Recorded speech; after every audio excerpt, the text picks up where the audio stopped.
still no clarity whether if the peace talks fail, that does mean that military action will resume.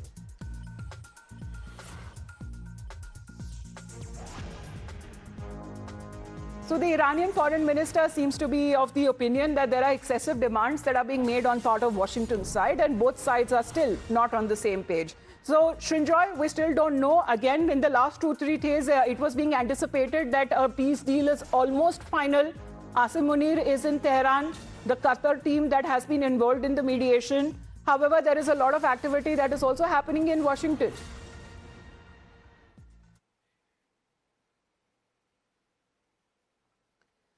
So on part of the peace deal, it still remains unclear as to what happens next, because this is something when it comes to President Trump, he seems to have now rushed back to Washington, and there have been a lot of movement there, which has now been accorded to say that there is a possibility that the military strikes will resume. And if the military strikes, then if it does, resume, then the impact of the conflict will be devastating. And this is something which he had talked about post his visit to China, saying that he had contemplated military action against Tehran once again, but he was stopped by certain Gulf leaders suggesting that the negotiations are on a positive route. So let's hold it off for now, or halt it for now. And this is something which President Trump seems to have agreed.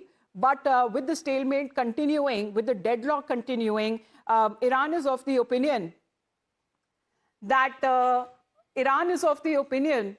it is not ready to let go of some of the key issues. So there have been claims and counter-claims that are coming in. US has been saying that there are good signs of talks with Iran. President Trump is saying that, Iran is desperate for a deal. Iran sources have been saying that no draft deal or peace deal with the United States has been agreed upon yet. However, President Trump says that there are other options also available, and he is in no rush to actually sign this peace deal with the Iranian side. Meanwhile, Iran still seems to be engaging with Pakistan as the role of the mediator, the messenger, that Pakistan's only role seems to be here.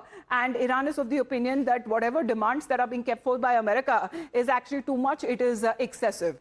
And President Trump, however, has been saying that there cannot be any compromise when it comes to the free waterway of the Strait of Hormuz. And this is something which China had also agreed with, apparently, when President Trump was there for 2 days. Meanwhile, Iran is of the opinion that they need to generate a revenue, and that is why they have been monetizing when it comes to the toll that has now been extracted. Meanwhile, let's talk about after Arakchi and Munir meeting, Iranian government has posted an update. And they have now highlighted when it comes to Asim Munir's meeting with the Iranian foreign minister. Now, this is again not coming across as a surprise, Srinjoy. Why is the Pakistani military engaging when it comes to the civilian government side in Iran for talks and mediation? But we know how Pakistan works and operates. Its only role here so far is of the messenger.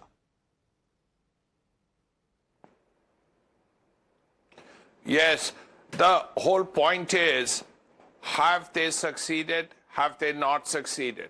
So far, it's still not clear whether there is a peace plan in place. Now, it's about 40 days since the war ended, or there was a tenuous ceasefire. Is there a positive peace plan? Yes, the ceasefire exists. Yes, it's tenuous. Yes, there's occasional breach of the ceasefire. So the fact that the ceasefire is there is good.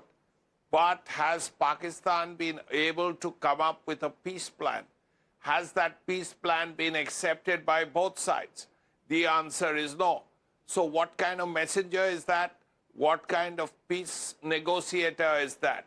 That said, at this point, it's hard to say what the President of the United States is going to do. Because we've heard reports that he wants an end to the war. We have reports that he wants the war to begin again. Yes. The whole point is that if he is said that the Iranians have been completely defeated, their navy is out, their air force is out, their air defense is out, yes, and the Iranian war machine is completely down and out, then you won. And both sides, strangely, have declared victory. Yes. So if you have declared victory, what is the need to fight? Well, then come on the table and agree to the terms and conditions, because the consequences and the impact of this war is being felt globally. And the challenge is that, when it comes to the pressure that has been building here on India as well. So everybody has been watching very closely the developments that seems to be unfolding both in Iran and also in Washington. Well, Srinjoy, thank you very much for the moment for joining us here on the broadcast. We'll keep our viewers updated on what happens next. In the meantime, we head into a short break.